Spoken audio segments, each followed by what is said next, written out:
মনে ঘুমলো, পাড়া জুড়লো, বরকি এলো দেশে, বুলবুলিতে ধান খেয়েছে, খাজনা দিব কিসে।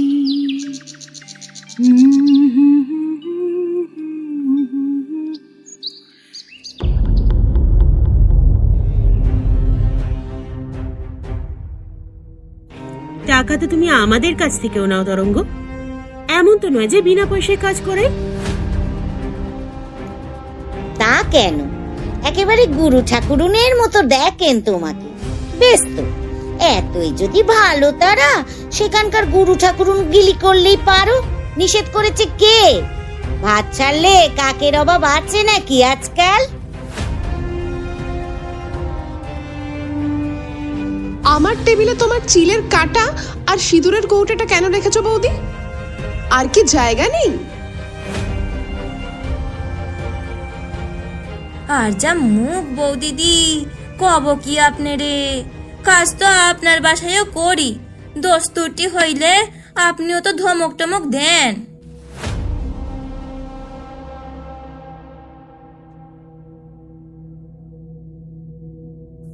কথার শিকড়ে শিকড়ে গল্প বুনতে থাকে।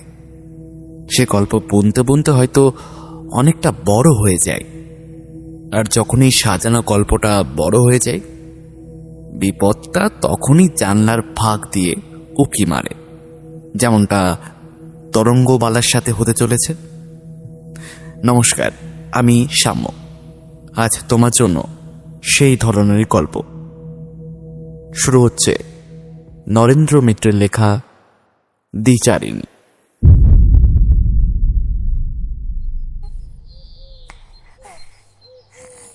মনে ঘুমলো, পাড়া জুড়লো, বরকি এলো দেশে, বুলবুলিতে ধান খেয়েছে, খাজনা দিব কিসে।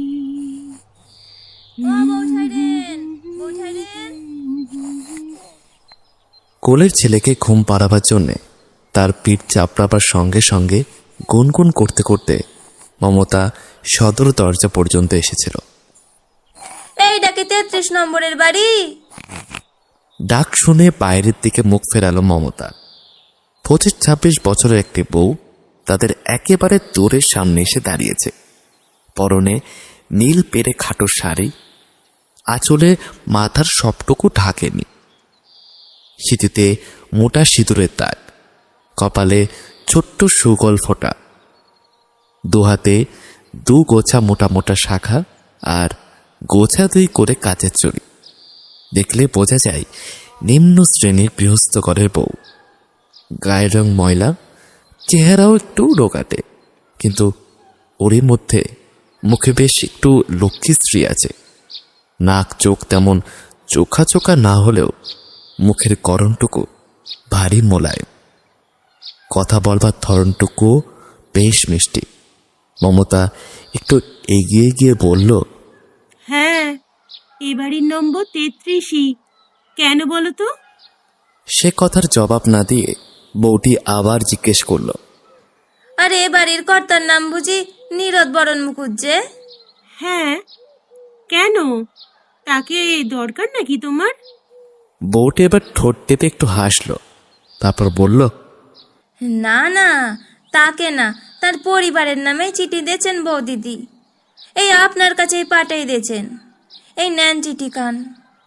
নিজের নাম ঠিকানা লেখা ভাঁজ করা এক টুকরো কাগজ বউটির কাছ থেকে হাত বাড়িয়ে নিতে নিতে মমতা বলল, আচ্ছা আচ্ছা, আমি যে তার পরিবারের কি করে বুঝলে? হ্যাঁ, এ বাড়িতে তো আরো ভাড়াটে আছে। বউটি মৃদু হেসে বলল, আমারে ভোলাইন কেন বউটাইরেন, আপনারে দেখেই বুঝতে পারতেছি আপনি কেডা। মমতা ততক্ষণে চিঠির ভাঁজ খুলে পড়তে শুরু করেছে।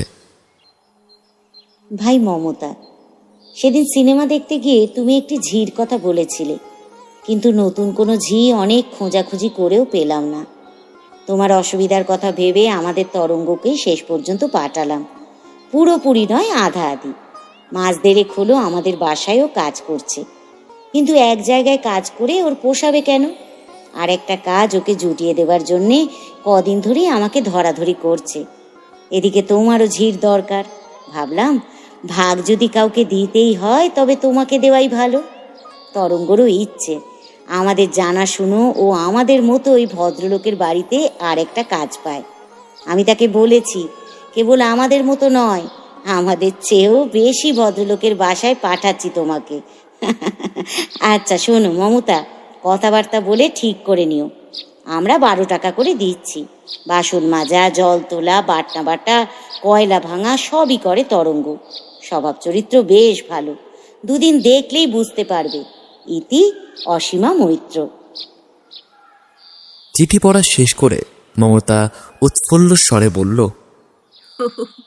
তাই বলো, অসীমা পাঠিয়েছে তোমাকে? এসো এসো, ভেতরে এসো। কাণ্ড দেখো অসীমার, এখান থেকে এখানে তার জন্য আবার মুন্সিয়ানা করে লম্বা চিঠি পাঠিয়েছে। আচ্ছা, চিঠি লেখার বাতিক ওর। তুমি এসো তরঙ্গ, ভেতরে এসো। নতুন ঝিকে নিয়ে মমতা বাসার ভেতর ঢুকল। মনটা ভারী খুশি হয়েছে মমতা। অনেকদিন ধরে ঝির খোঁজ করছে, কিন্তু পছন্দ মতো কিছুতেই মিলছিল না। এই নিয়ে স্বামী দেবরের সঙ্গে মমতার ঝগড়া পর্যন্ত হয়ে গেছে। তার ফলে দু একটি বুড়ি ঝিকে তারা ধরেও এনেছে দু একবার, কিন্তু তাদের চেহারা আর চালচলন দেখেই সঙ্গে সঙ্গে তাদের বাতিল করে দিয়েছে মমতা। কি দেমাগি কথাবার্তা, বাপরে বাপ! ঝি তো নয়, যেন বাজার ঝি। তাছাড়া 15-16 টাকার কমে কেউ রাজিও হয়নি তারা। এত টাকা কি ঝির পিছনে খরচ করা যায়? সেদিন রূপশ্রী সিনেমায় বন্ধু অসীমার সঙ্গে দেখা। কথায় কথায় তার কাছে নিজের কষ্টের কথাও বলেছিল মমতা। ঝি চাকরের অভাবে দুর্ভোগের সীমা নেই তার। অসীমা তাকে ভরসা দিয়েছিল। কি গো অসীমা, কেমন আছো? কতদিন পরে দেখা, খবর সব ভালো তো? হ্যাঁ গো ভাই, সবই ভালো। তা তুমি কেমন আছো? আর বলো না ভাই, জীবনটা কেমন যেন কয়লার ধোঁয়ার মতো হয়ে যাচ্ছে। কেন, কি হয়েছে? আর কি হয়েছে, আর বলো না। আরে বলো না, আমরা তো সই নাকি। কি হয়েছে বলো। এতদিন ধরে একটা ঝি খুঁজছি, কিছুতেই পাই না। আর পেলেও 15 থেকে 16 টাকা চাইছে।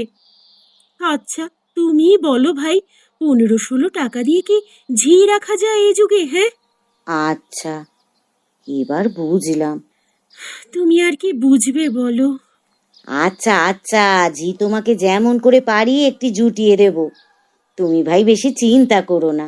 সত্যি? কি বলছো গো? হ্যাঁ, একটা জুটিয়ে দেবে? খুব সুবিধে হয় তাহলে। দেখো না গো। হ্যাঁ গো হ্যাঁ, নিশ্চয়ই দেব। এখন চলো দেখিনি তাড়াতাড়ি, সিনেমা শুরু হয়ে গেল তো। হ্যাঁ হ্যাঁ হ্যাঁ, চলো চলো।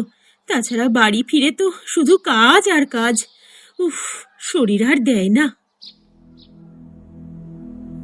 সপ্তাহ ঘুরতে না ঘুরতে নিজের বাসায় ঝি পাঠিয়ে কথা রেখেছে অসীমা। সত্যি এমন বন্ধু আর হয় না। বারান্দায় একটা ছোট্ট মাদুর পেতে তরঙ্গকে বসতে দিল মমতা, কিন্তু তরঙ্গের ভারী কুণ্ঠা।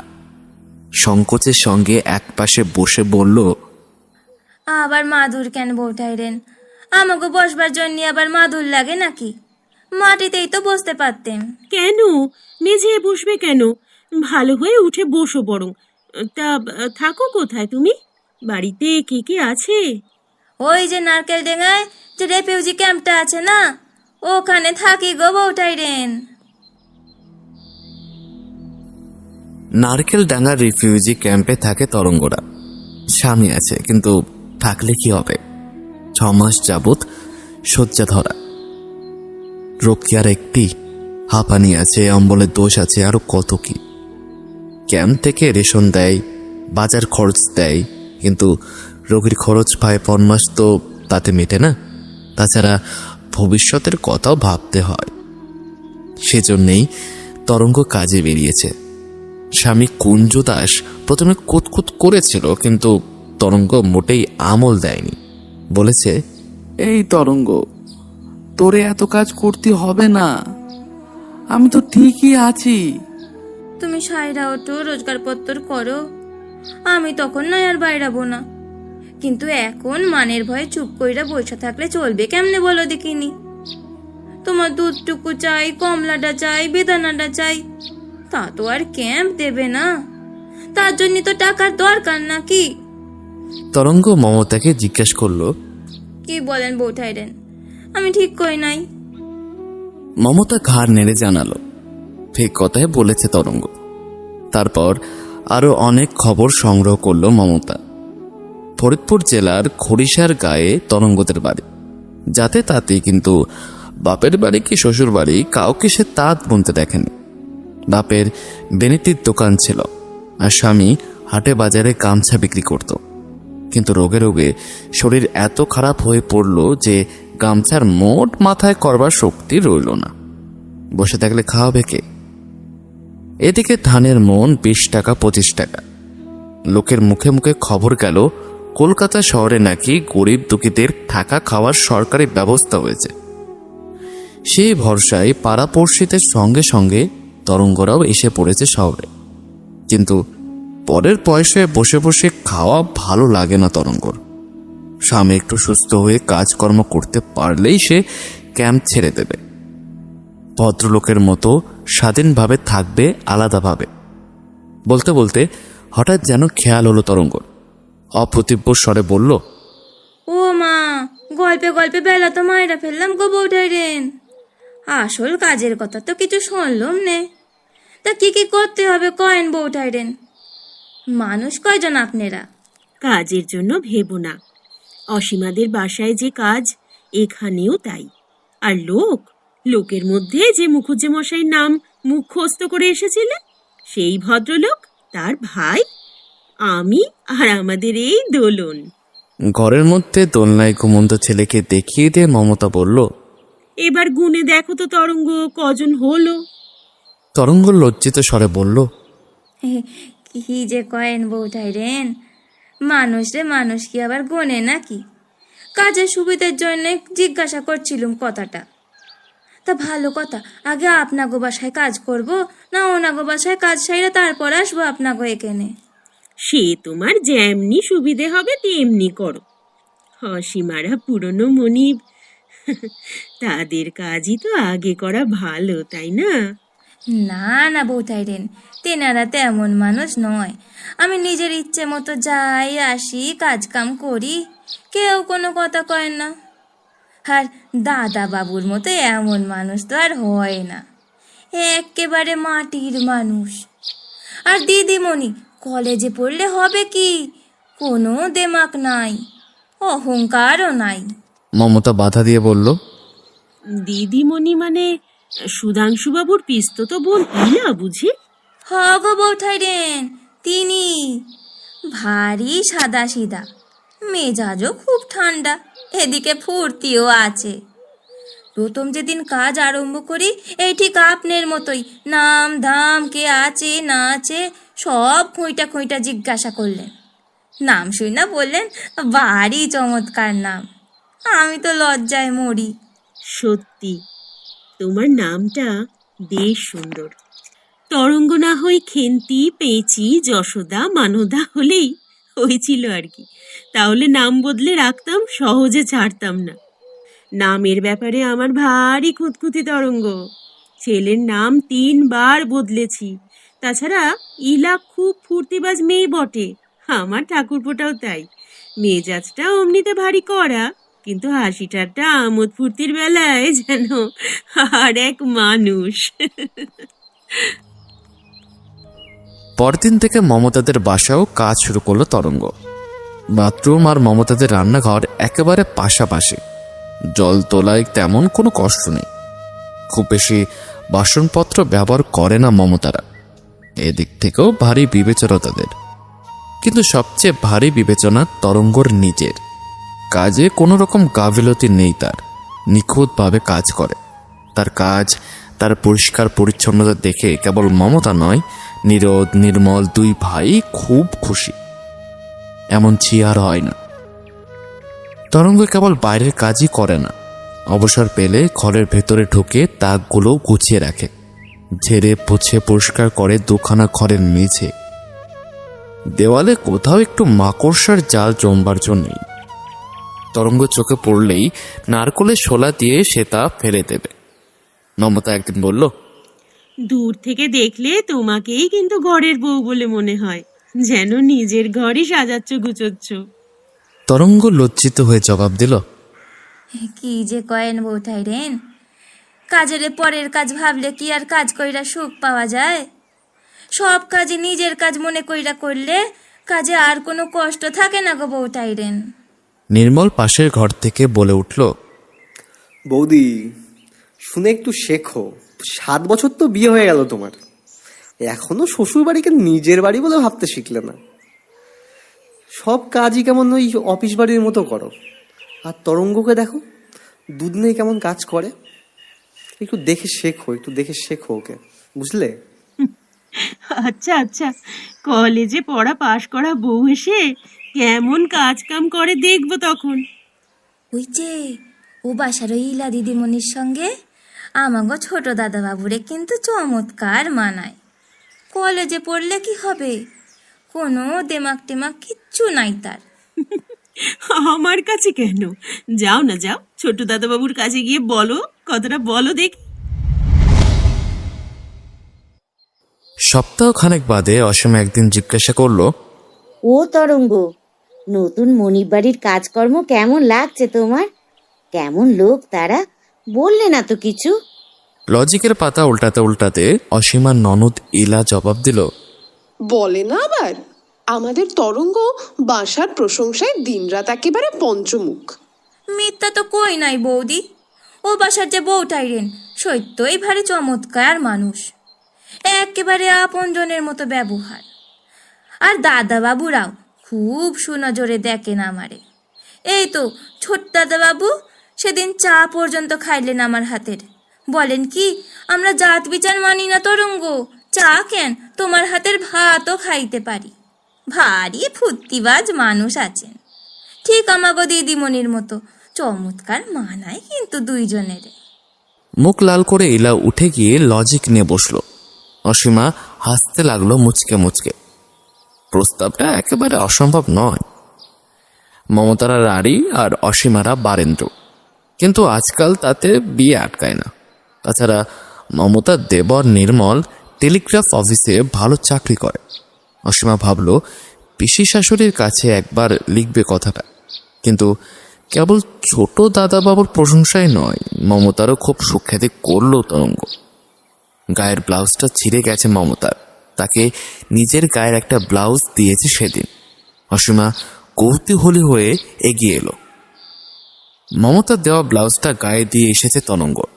ইলা আর অসীমা দুজনে লক্ষ্য করে দেখলো সত্যি প্রায় নতুন একটা ব্লাউজ তরঙ্গকে দিয়েছে মমতা। হাত আর গলার কাছে এমব্রয়ডারির সূক্ষ্ম কাজ করা সুন্দর একটি ব্লাউজ। এমন জিনিস সত্যি এবারে ঝিকে কেউ সাধারণত দেয় না। ইলা আর অসীমা দুজনেই পরস্পরের চোখের দিকে একবার তাকালো। তারপর দিন তিনেক বাদে অসীমা চওড়া পেরে খয়েরি রঙের পুরনো একখানা তাঁতের শাড়ি দিল তরঙ্গকে। তরঙ্গ বিস্মিত হয়ে বলল, এ কি বৌ দিদি, শাড়ি আবার দেন কেন আমারে? শাড়ি নিয়ে কি করুম আমি? করবে আবার কি, পরবে। তোমার ওই খাটো ময়লা শাড়ির সঙ্গে তো অমন সুন্দর ব্লাউজ মানায় না বলো। এই শাড়িখানা ওর সঙ্গে পরো, কেমন বেশ মানাবে। শাড়ি দেখে লোভ যে তরঙ্গের হলো না তা নয়, কিন্তু ভারী কুণ্ঠিত ভঙ্গিতে বলল, না না বৌ দিদি, না না, এরকম শাড়ি পরবার মতো মানুষ নাকি আমরা? আহা, নাও না, অমন ফ্যাশনেবল ব্লাউজ পরতে পারলে আর শাড়ি পরতে পারবে না? না নিলে আমি কিন্তু ভারী অসন্তুষ্ট হব তরঙ্গ। আচ্ছা তাইলে দেন। পরদিন নিজের দেওয়া শাড়িখানা তরঙ্গের পরনে না দেখে অসীমা আবার একটু বিরক্তি প্রকাশ করলো। শাড়িখানা কি করলে তরঙ্গ?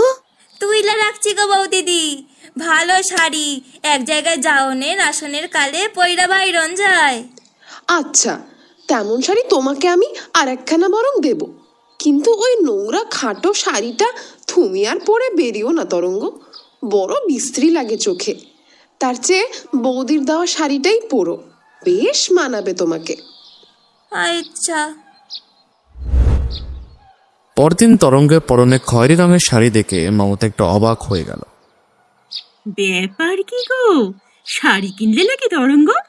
তরঙ্গ মাথা নেড়ে বলল, কি যে কয়েন বৌঠাইরেন, এমন ভালো শাড়ি কেনার সাহিত্য কি আমাগো আছে নাকি? ওই যে ও বাসার যে বৌদিদি দিয়েছেন, আমি নেব না কিছুতেই। পুরা 2 মাস খয়নায় কাজে ঢুকছি, এর মধ্যে কি একখান শাড়ি নেওয়া যায়? আপনি কয়েন দেখি।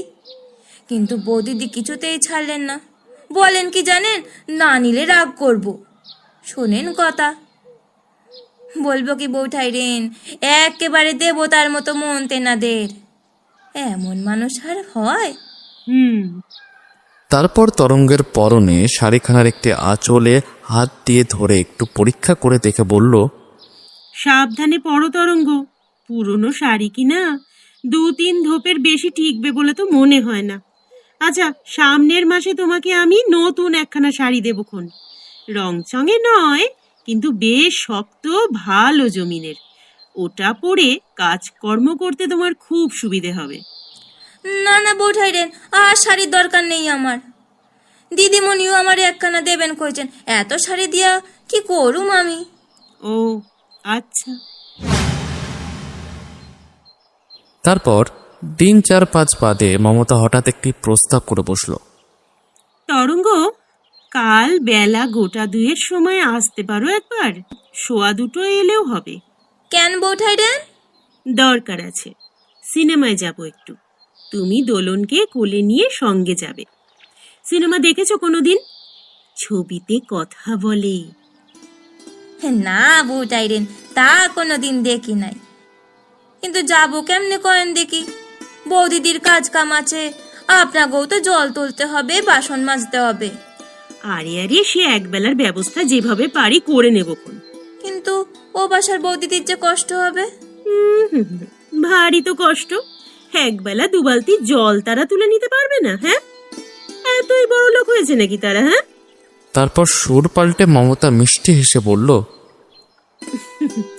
ভেবো না, তোমাকে তো খুব ভালোবাসে তারা। তুমি একটু বুঝিয়ে বললেই একবেলার জন্য তারা তোমাকে নিশ্চয়ই ছুটি দেবে। তোমারও তো স্বাদ আহ্লাদ আছে নাকি? একটু দেখতে শুনতে ইচ্ছে করে তো, বলো, বুঝিয়ে বলো না, ঠিক ছেড়ে দেবে, দেখো। আচ্ছা, আমার নাম করে বলো, কেমন? কোনো আপত্তি করবে না, তুমি দেখো। তরঙ্গ তবু আমতা আমতা করতে লাগলো। না বৌঠাইরেন, আমার লজ্জা লজ্জা করে। অসুখ না বিসুখ না, মিছিমিছি কাজে কামাই করব। একদিন না হয় জল বইতে হলো, তাতে আর কি হবে? আমার দরকার বলেই বলছিলাম। হ্যাঁ, এদিকে তোমারও একটু নতুন জিনিস দেখা হয়ে যেত। আচ্ছা বৌঠাইরেন, কইয়া বইলা দেখিও বাসার বৌদিদি রে। প্রস্তাবটা একটু অদ্ভুতই, তবে তবু নানা দিক ভেবেচিন্তে অসীমা শেষ পর্যন্ত রাজি হলো। রাজি না হলে অনুদার মানুষ বলে প্রমাণিত হতো মমতার কাছে। তাছাড়া 2 মাস ধরে কাজ করছে তরঙ্গ, এর মধ্যে বৃষ্টি বাদল অসুখ বিসুখের অজুহাতে একবেলাও কামাই করেনি। একটা বেলা ছুটি মঞ্জুর করে দাক্ষিণ্য দেখাতে না পারলে তার কাছেও মান থাকে না। অসীমা ভেবে দেখলো, ঠিকে ঝিকে নিয়ে বড়লোকিয়ানা করে সিনেমা দেখতে চললেও এতে ছোট হতে হবে মমতাকে, কারণ একবেলা ছুটির জন্য হাত পাততে হলো অসীমার কাছেই। অসীমা দয়া করে ছুটি মঞ্জুর করলো বলেই তো ঝির কোলে ছেলে আর হাতে ফিরিং বোতল তুলে দিয়ে সেজে গুজে মমতা সিনেমায় যেতে পারলো। এতে কেবল দেখা নয়, দেখানো। তরঙ্গ সেবেলাও ঠিক কামাই করলো না। সন্ধ্যার সময় এসে উপস্থিত হলো অসীমাদের বাসায়, মুখখানা আনন্দে উজ্জ্বল।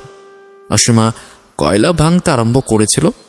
তরঙ্গ তার হাত থেকে কাজ কেড়ে নিয়ে বলল, ও কি বৌদিদি, আপনি আবার কয়লা ভাঙা ধরলেন কেন? দেন দেন দেন, আমারে দেন। তরঙ্গ যে আজ আসবে অসীমা তা আশা করেনি, একটু খুশি হয়েই বলল, দেখলে সিনেমা? হে তা দেখলেম, তাজ্জব জিনিস বটে বৌদিদি। ছবিতে আবার কথা কয়, গান গায়। হা হা হা হা, সে কি গান! তারপর তারপর দিদিমণির মতো বয়সী একজন সুন্দরী, আর পুরুষ মানুষটা ঠিক আমাগো বাসার ছোট দাদা বাবুর মতো। তারপর দুইজনে মিলা হাত ধরাধরি কইরা। আহ, থাম তরঙ্গ। কিন্তু তরঙ্গ থামল না। সিনেমা পর্বের আনুপার্বিক বর্ণনা দিয়ে ছাড়ল। মুখুজ্জেদের বাসার বউ ঠাকুরানের মতো মানুষ আর হয় না, একেবারে দেবতার মতো মন, আর রূপ ঠিক অবিকল লক্ষ্মী ঠাকুরানের মতো। বেরোবার আগে প্রায় ঘণ্টাখানেক ধরে আয়নার সামনে দাঁড়িয়ে সাজসজ্জা করেছে মমতা। কেবল নিজে সাজেনি, তরঙ্গকেও সাজিয়েছে। হাল ফ্যাশনের শাড়ি পরবার ধরন শিখিয়ে দিয়েছে। উঁচু খোপাটাকে আরেকটু নামিয়ে দিয়েছে নিজের হাতে। পুরনো একজোড়া স্যান্ডেল ছিল মমতার, তরঙ্গকে দিয়েছে পড়তে। লজ্জায় আর বাঁচে না তরঙ্গ। কোনোদিন কি জুতো পায়ে হেঁটেছে যে আজ হাঁটবে? পায়ের পা যেন জড়িয়ে যায়, মনে হয় এই বুঝি হোঁচট খাবে। কিন্তু হোঁচট ঠিক খায়নি তরঙ্গ। বউ ঠাকুরানের স্যান্ডেল পায়ে দিয়ে হাঁটতে তার ভালোই লেগেছিল। বেশ আরাম আছে জুতো পায়ে হাঁটতে। তারপর গদিয়াটা চেয়ারে একেবারে মমতার পাশে এসে সিনেমা দেখেছে। এমনকি কেউ কাউকে বসায়? বাড়ির ঝিকে কেউ এত সমাদর করে? মাঝখানে 2 গ্লাস শরবত নিয়ে এসেছে মমতা। আপত্তি সত্ত্বেও তরঙ্গকে খাইয়েছে। সাধারণ শরবত নয়, দামি শরবত। তেমন জিনিস তরঙ্গ কোনোদিনই খায়নি। মুখে যেন এখনো স্বাদ লেগে রয়েছে। শরবতের পরে আবার পান, চমৎকার সব মশলা দেওয়া। সে পানের স্বাদই আলাদা। স্যান্ডেল জোড়া মমতা আর ফিরিয়ে নেয়নি, তরঙ্গকে দিয়েই দিয়েছে। বলেছে কোনো জায়গায় যেতে আসতে হলে পায়ে দিয়ে বেরোতে পারবে। বৌদিদির মতো মানুষ আর হয় না। অসীমা সব শুনল। মন্দর মহত্ব সম্বন্ধে বিশেষ কোনো মন্তব্য করল না, প্রতিবাদ পর্যন্তও করল না। কাজ সেরে সন্ধ্যার পর ক্যাম্পে ফিরে যাওয়ার সময় মানদা আর খ্যান্তামণির সঙ্গে দেখা হলো তরঙ্গর। তারাও ঝিগড়ি করে। অসীমাদের বাসায় কাজ মানদাই তাকে করে দিয়েছিল। মানদা বলল, কিলো, এত রাত করে ফিরছিস যে? খুব খাটাচ্ছে বুঝি? আমারে আবার খাটাবে কেডারে? আমি নিজে ইচ্ছা কইরা খাটি।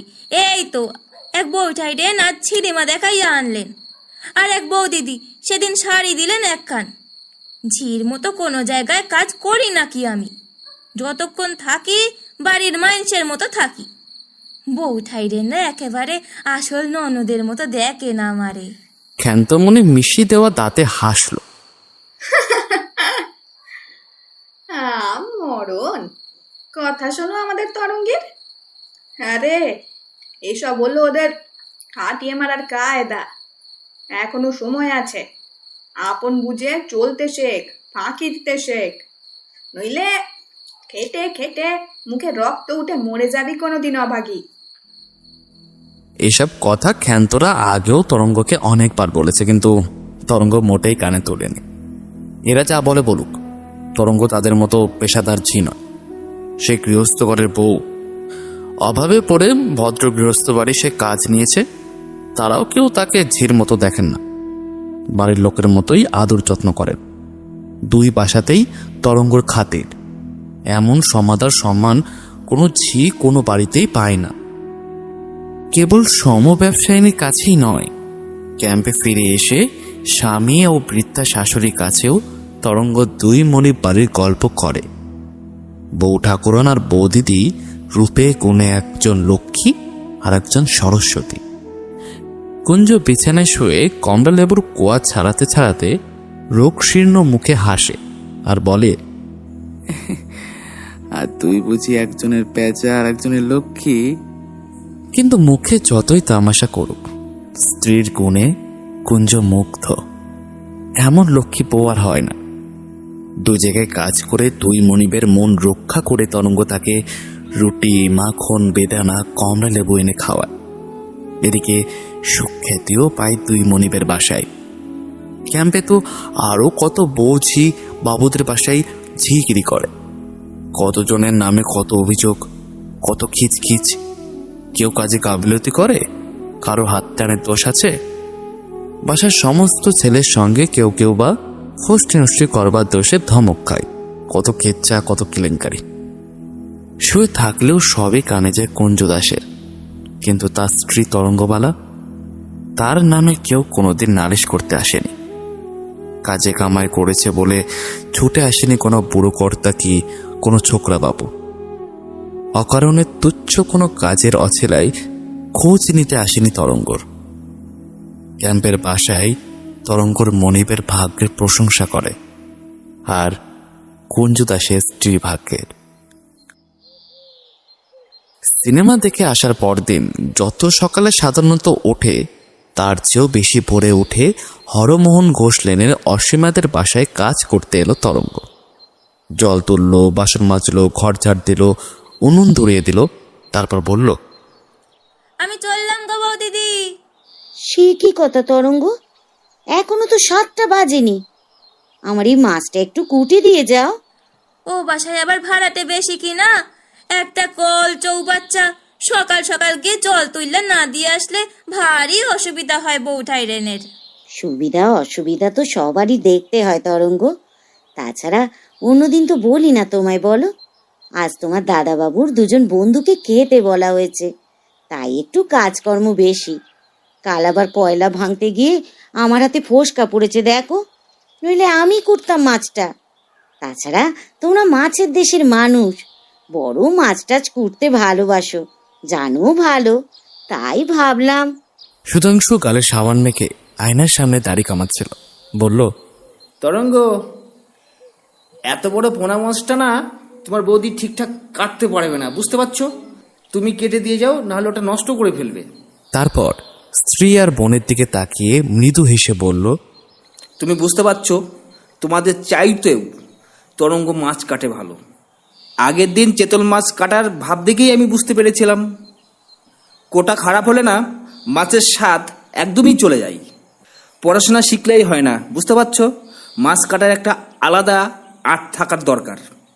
তরঙ্গ ছাড়া এত বড় দামি মাছ ভরসা করে আমি কারোর হাতে দিতেই পারি না। ওই শোনো, শুনলে তো? প্রশংসায় খুশি হয়ে তরঙ্গ মাছ কুটতে বসল। কুটতে কুটতে প্রায় ঘন্টাখানেক লেগে গেল। তারপর সুধাংশুর অনুরোধে নুন মশলায় মেখেও দিতে হলো মাছ, তাতেও লেগে গেল খানিকক্ষণ। প্যারিমন শুনলেনে মমতাদের বাসায় তরঙ্গ পৌঁছালো বেলা 7:30টায়। তার আগেই মমতাদের জল তোলা দরকার, কারণ অন্য ভাড়াটেদের বউরা ততক্ষণে কলঘরে গিয়ে ঢুকেছে। মমতা বলল, আজ এত দেরি করলে যে তরঙ্গ?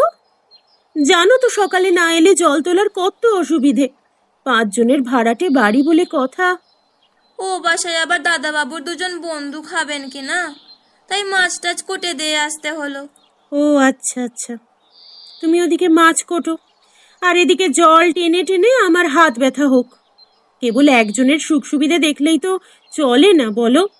সকলেরই দেখতে হয়। এতটুকু কড়া কথাও কোনোদিন শোনেনি তরঙ্গ। একটু চুপ করে থেকে বলল, আচ্ছা বৌঠাইরেন, আমি নয় বাইরে থেকে জল আয়না দেবো আপনারে। রাস্তার কল থেকে 2 বালতি জল এনে দিয়ে মমতাকে খুশি করে তরঙ্গ বাসায় ফিরল। বিকেলবেলায় মমতাদের বাসায় আগে কাজে আসে তরঙ্গ। আজও 3টে বাজতে না বাজতে এসে উপস্থিত হলো, কিন্তু অন্যদিন যেমন 4:30টার সময় যাই, আজ তা যেতে পারল না। জল তোলা, কয়লা ভাঙা, বাসন মাজা সব শেষ হলেও মমতা মিষ্টি হেসে বলল, ও তরঙ্গ, চললে নাকি? শোনো। কি বৌঠাইরেন? দাঁড়াও একটু। বলি, তোমার দাদাবাবুর পাশবালিশটা কেমন করে ছিঁড়ে গেছে দেখো না। কাল সারা বিছানাময় তুলোয় একেবারে মাখামাখি। একটু ঠিক করে দিয়ে যাও না গো। রবিবার নীরদ বিছানায় আর হয়ে শুয়ে হাতে তেলের উপর মাথা রেখে কি একটা নোভেল পড়ছিল।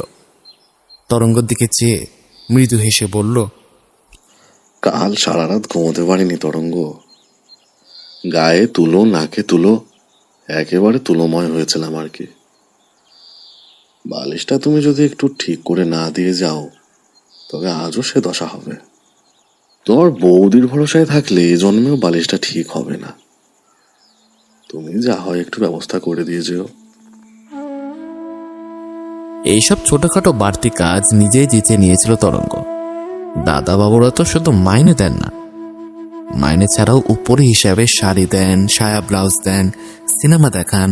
বাসায় ভালো জিনিস কিছু এলে তরঙ্গর রুগ্ন স্বামীকে তার ভাগ না দিয়ে খান না। বাড়তি একটু আধটু কাজ না করে দিতে পারলে নিজেরই কেমন একটা লাগে, কেমন একটা লজ্জা করে। তাই বিছানা ঝাড়া, বালিশ রোদে দেওয়া, এসব ছোট ছোট কাজও তরঙ্গ নিজের হাতে নিয়ে নিয়েছিল। দাদাবাবু যখন অমন করে বললেন তখন বালিশটা নিয়ে বসতেই হলো তরঙ্গকে। বালিশে কিছু ছিল না, আর একটা বালিশ ভেঙে খানিকটা তুলো বের করতে হলো। তারপর দুটো বালিশ ঠিক করে মুখ সেলাই করতে করতে অনেক সময় লেগে গেল তরঙ্গ। প্রায় 5:30 নাগাদ অসীমাদের বাসায় গিয়ে হাজির হতেই অসীমা মুখ ভার করে বলল, ব্যাপার কি, আজও সিনেমায় গিয়েছিলে নাকি তরঙ্গ? না না বৌদিদি, ও বাসায় দাদাবাবুর কোল বালিশটা ঠিক কইরা দিয়ে আসলেন। কি ছিঁড়ি না কইরা রাখছিলেন বালিশেরে। তা তো করবেই। এদিকে জল চলে যায় আমার, উনুনে আঁচ ওঠে না। তুমি যদি রোজই এমন করো তরঙ্গ। না না বৌদিদি, আর এমন হবে না। আজ যে একটু দেরি হইয়া গেল। সন্ধ্যার পরেও ঘণ্টাখানেক কাজ করতে হলো তরঙ্গকে। কয়লা ভাঙতে হলো, জল টানতে হলো আজ বেশি। তবু যেন অসীমার মুখখানা ভারী রইল। কেবল একদিন নয়, তারপর থেকে রোজই এমন হতে লাগলো। সকালবেলায় অসীমার রোজই প্রায় কাজ বেশি থাকে। প্যারিমনসুর লেনে পৌঁছাতে রোজই দেরি হয় তরঙ্গর। জল তোলা নিয়ে সে হাঙ্গামা ঝগড়াঝাটি লাগে। মমতা রাগ করে বলে, টাকা তো তুমি আমাদের কাছ থেকেও নাও তরঙ্গ। এমন তো নয় যে বিনা পয়সায় কাজ করে। নাকি এখানকার টাকাগুলো অচল?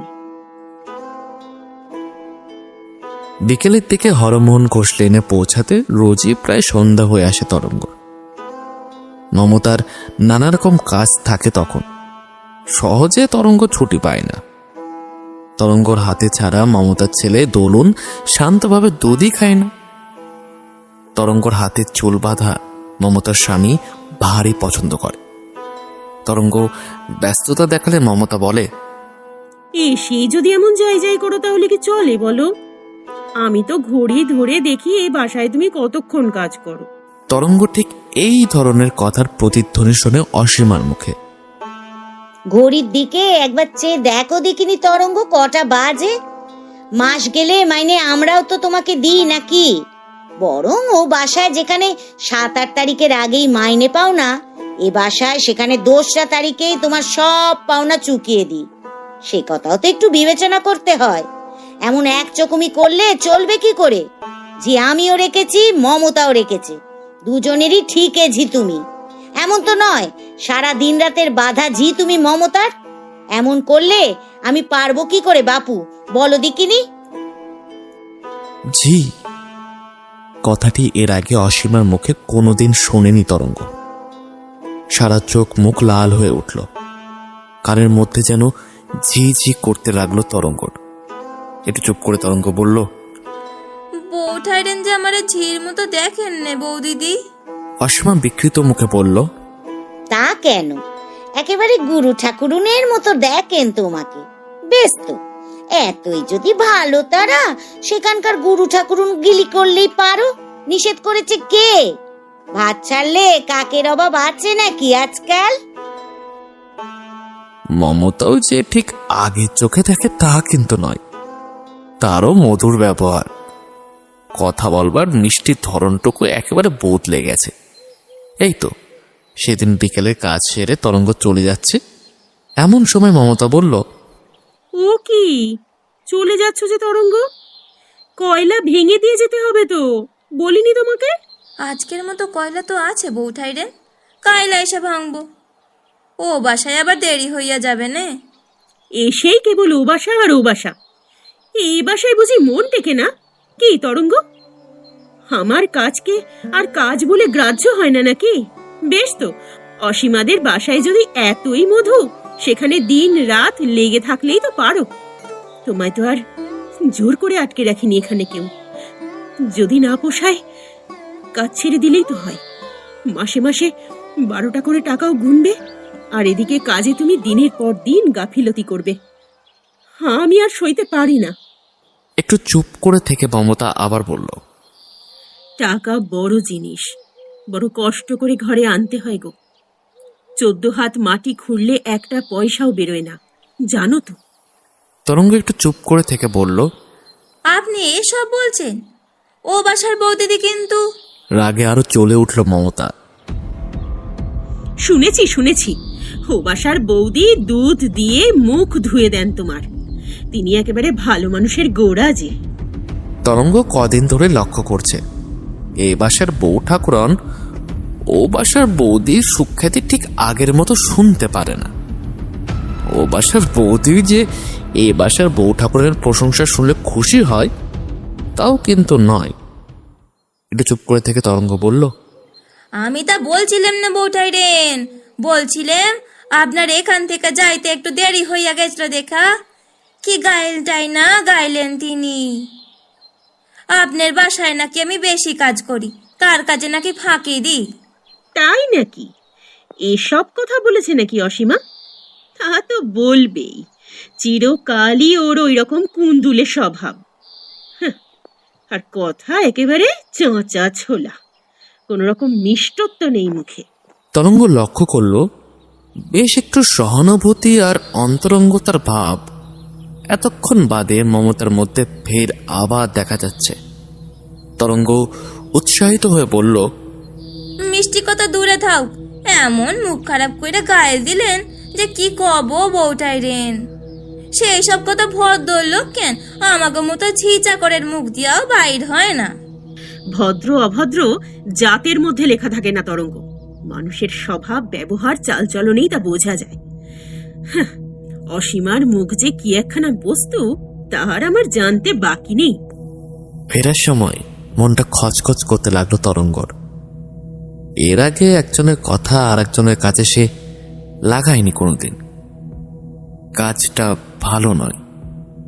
আজ বড় মুখ আলকা করেছে, বড় বাড়াবাড়ি করে ফেলেছে। কিন্তু সেই সঙ্গে মনে পড়ল অনেকদিন বাদে মমতা তার সঙ্গে ভালোভাবে মন খুলে কথা বলেছে, আর কথায় কথায় কয়লা না ভেঙে চলে আসায় কোনো বাধাও দেয়নি, কোনো আপত্তিও করেনি। সামান্য দেরি হওয়ার জন্য অসীমা যখন আজও তাকে বকুনি দিল, খোঁটা দিল কাজ ফাঁকি দেওয়ার, তখন মন আর ভালোবাসা পাওয়ার নতুন অস্ত্রটি এখানেও প্রয়োগ করলো তরঙ্গ। কি করুম কয়েন বৌদিদি, কাজ হইয়া গেল নানান ছল ছুতায় ও বাসায় বৌঠাইরে না আটকায় রাখেন আমারে। ইচ্ছা কইরা কইরা দেরি করাই দেন। তা তো দেবেই। আমি তাকে নিজে সেদে ঝি জোগাড় করে দিয়েছি যে, তার শোধ নেবে না? মানুষের উপকার করতে নেই গো তরঙ্গ, মানুষের উপকার করতে নেই। অনেক মেয়ে দেখেছি, কিন্তু মমতার মতো এমন হিংসুটে মেয়ে আমি আর দুটি দেখিনি। জিলিপির প্যাঁচ, বুঝলে তরঙ্গ, জিলিপির প্যাঁচ ওর মনের মধ্যে। আর যা মুখ বৌদিদি, কব কি আপনারে। কাজ তো আপনার বাসায়ও করি, দোষ ত্রুটি হইলে আপনিও তো ধমক টমক দেন, কিন্তু এই যা মুখ, ছি ছি ছি ছি, এমন মুখ খারাপ করতে আমরাও পারি নে গো বৌদিদি। মুখ মমতার চিরকালই খারাপ। আর কেবল কি আমারে নাকি, আপনারে জড়ায় জড়ায় বৌদিদি গো, আপনারে জড়ায় জড়ায়। যাক যাক, ওসব কথা কি দরকার আমার। না না, কানে যখন একবার গেলই তবে সব শুনি। চিনে রাখা ভালো, বুঝলে তরঙ্গ, চিনে রাখা ভালো মানুষকে। কি কি বলেছে মমতা আমার বিরুদ্ধে সব খুলে বলো তরঙ্গ, দেব না, কোনো ভয় নেই তোমার। ওর একটা কথাও এক কান থেকে আর এক কানে যাবে না। তরঙ্গ তখন হলুদ বাটছিল আর কথাগুলো বলছিল। তরঙ্গর হলুদ বাটতে বাধা দিয়ে অসীমা বলল, থাক থাক, ওটুকু হলুদ আমি নিজেই বেটে নেব। তক্তপোষের তলা থেকে পানের বাটিটি এগিয়ে আনলো অসীমা। এই নে পান খা। অনেকদিন এমন আদর করে, এমন অতরঙ্গ সুরে তরঙ্গকে ডাকেনি অসীমা। তরঙ্গ কি সে তাকে সাড়া না দিয়ে পারে? তারপর ধাপের পর ধাপ এগিয়ে চলল তরঙ্গ। উপায়টা ভারী চমৎকার। একজনের নিন্দা দিয়ে আরেকজনকে বন্দনা করা যায়, সহানুভূতি, সহৃদয়তা আকর্ষণ করা যায়, পৌঁছানো যায় মনের কাছাকাছি। দিনের পর দিন তা আবিষ্কার করে আনন্দিত হতে লাগলো। মায়না ছাড়া বাড়িতে উপহার ইদানিং একেবারে বন্ধ হয়ে গেছিল, সেটা আবার শুরু হলো। অসীমা পান খাওয়ায়, মমতা জর্দার কৌটো এগিয়ে দেয়। অসীমা তরঙ্গ স্বামীর জন্য বাজারের নতুন ওঠা টাকায় 3টে করে কেনা ফজলির আমের আধখানা কেটে দিল একদিন। আর জলপাইগুড়ির বাপের বাড়ি থেকে পাঠানো 4টে আনারসের থেকে পুরো 1টি আনারসই তরঙ্গকে দিয়ে দিল মমতা। কুঞ্জদাস খেয়ে ভারী খুশি হলো। কেবল নিজে খেলো না, 2-4 খণ্ড স্ত্রীর মুখেও পুড়ে দিল। ভারী মিষ্টি আনারস, এমন জিনিস কলকাতায় মেলে না। সুতরাং আরো স্বাদু, আরো মুখরোচক জিনিস মমতাকে দেওয়ার জন্য মুখ চুলবুল করতে লাগলো তরঙ্গর। কায়ের কি কাণ্ডটাই না হয়েছেন গো জানেন বৌঠাইরেন? না বলে কি করে জানবো? বড় ঘরে সব বড় বড় কথা, কিন্তু এত কেচ্চা কেলেঙ্কারি আমাকে ছোট লোকের মধ্যেও হয় না গো বৌঠাইরেন। যাও, দরকার কি ওসব কথার মধ্যে যায়? আহা বল না, ওই তো তোর দোষ। তরঙ্গ আর কি বলবে? বলবার মতো কি আর কথা? অসমা গিয়েছিল বাপের বাড়িতে, ফেরবার কথা ছিল না, কিন্তু ফিরে এসে দেখে সেই ফাঁকে ইলা দিদিমণিকে নিয়ে দাদাবাবু সিনেমায় চলে গেছে। তারপর রাত প্রায় 12টার সময় মোটর করে ফিরে এসেছিল। রাত্রের ঘটনাটা পরদিন সকালে কাজ করতে গিয়ে শুনেছিল তরঙ্গ। স্বামী স্ত্রীর মধ্যে তাই নিয়ে কি তুমুল ঝগড়া। ইলা দিদিমণি মুখ চুন করে দাঁড়িয়েই রইল। মুখ দেখে বোঝা যায় ওই মেয়ের মনে পোকা ঢুকেছে। ওই মেয়ে ঠিক নেই। ছি ছি ছি, সম্পর্কে শত হলেও সে তো মামাতো বিস্তত ভাই বোন। কি ভাগ্যি যে ঠাকুরপোর সঙ্গে বিয়ের কথাটা তখন পেরে বসিনি। পাশের ঘরে নির্মল কবিতা লিখছিল মাসিক কাগজের জন্য। সমস্ত লেখাটা কেটে দিয়ে কলম কামড়াতে লাগলো, কিন্তু উৎকর্ণ হয়ে রইল তরঙ্গর কথা শোনবার জন্যে। সুধাংশু দাদাবাবু প্রথম প্রথম একটু আমতা আমতা করলেন, তারপর একেবারে হাটের মধ্যে ভেঙে দিলেন হাড়ি। অসীমায় বা এমন কোন সতীলক্ষ্মী? তার কৃত্তিকাণ্ডের কথা কি ভুলে গেছে নাকি সুধাংশু?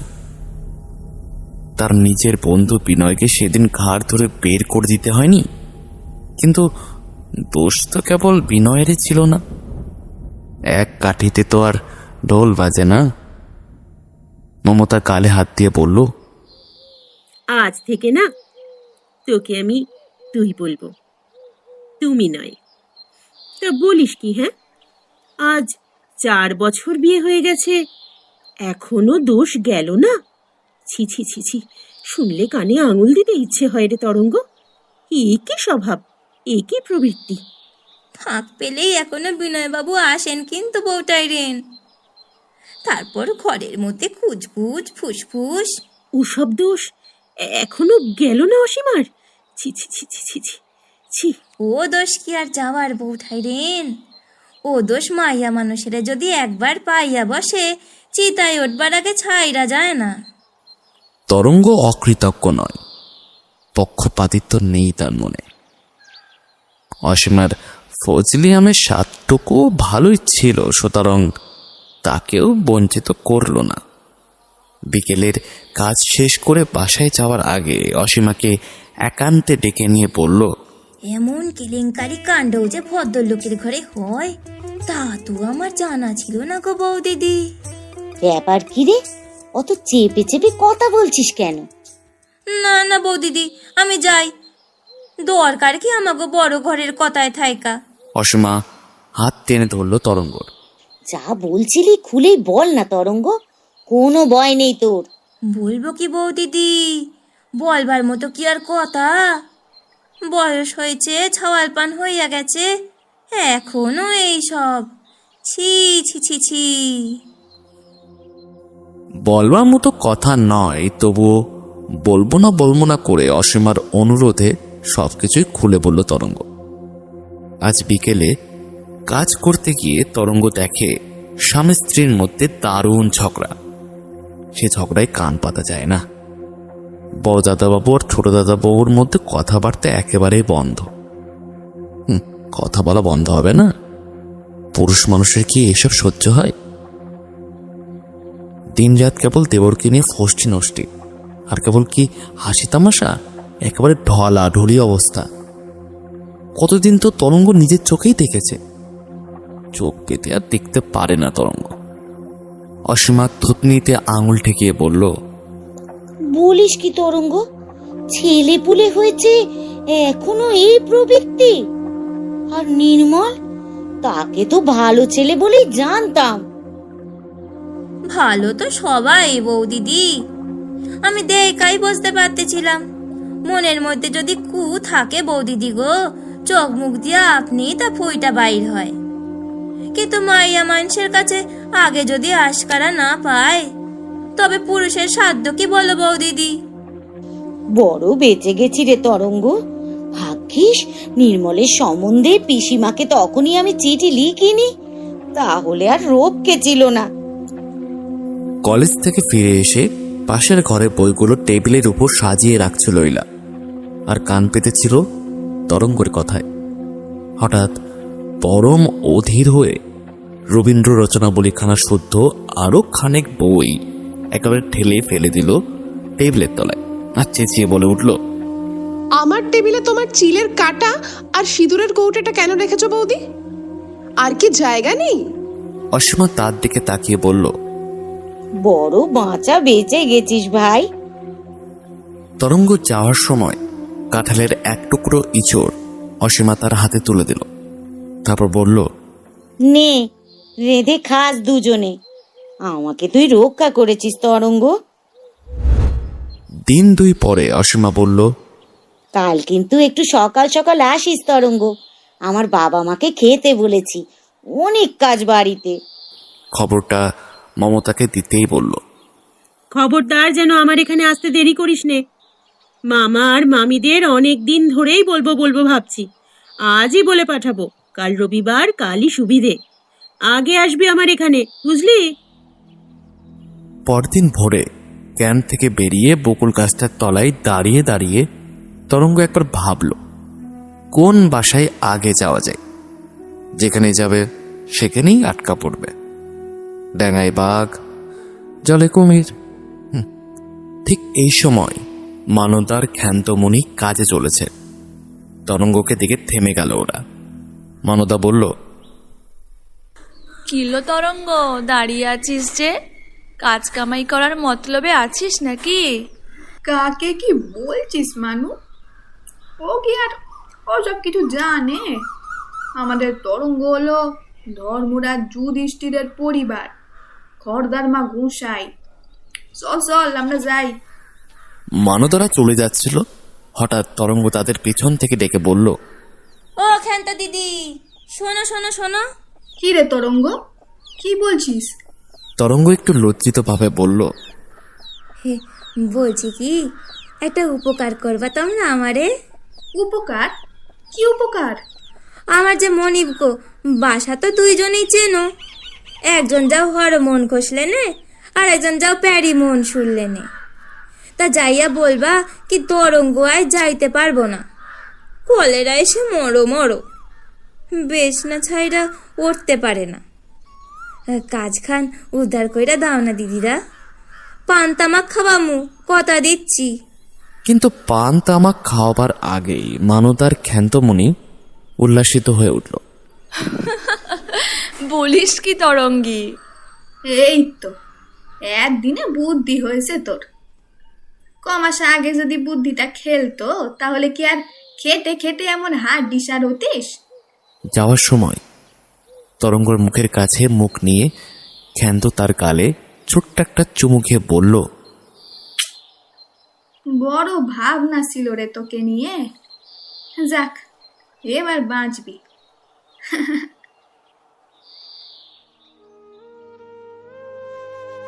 ক্ষান্তরা চলে গেল। তরঙ্গ আরো খানিকক্ষণ দাঁড়িয়ে রইল বকুল গাছের নিচে। ভারী দুর্গন্ধ ক্ষান্তর মুখে। হাতের তেলই নিজের গালটা মুছে ফেলতে আঙুলে নিশির দাগ লেগে গেল। আর হঠাৎ দেখতে না দেখতে দু চোখ জলে ভরে উঠল তরঙ্গর। ঠিক এমন তো সে চায়নি, কেন হলো এমন?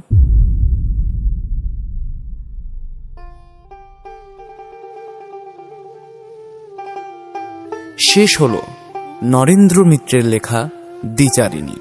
গল্পের বিভিন্ন চরিত্রে তরঙ্গ, ঋতশ্রী, মমতা, ঝিনুক, অসীমা, সুদীপ্তা, ইলা, সুস্মিতা, মানদা, প্রিয়াঙ্কা, ক্ষান্তমণি, রূপাঞ্জনা, নিরোধ, শুভঙ্কর, সুধাংশু, অনুতোষ, নির্মল, পিকু, কুঞ্জ দাস, সাম্য। গল্পর পরিকল্পনা ও পরিচালনায় ঋতশ্রী জানা। গল্প পাঠে এবং গল্পের সূত্রধার আমি সাম্য। সাউন্ড ডিজাইন এবং poster design HM music production. আজকের মতো এখানেই সমাপ্ত। শুভরাত্রি।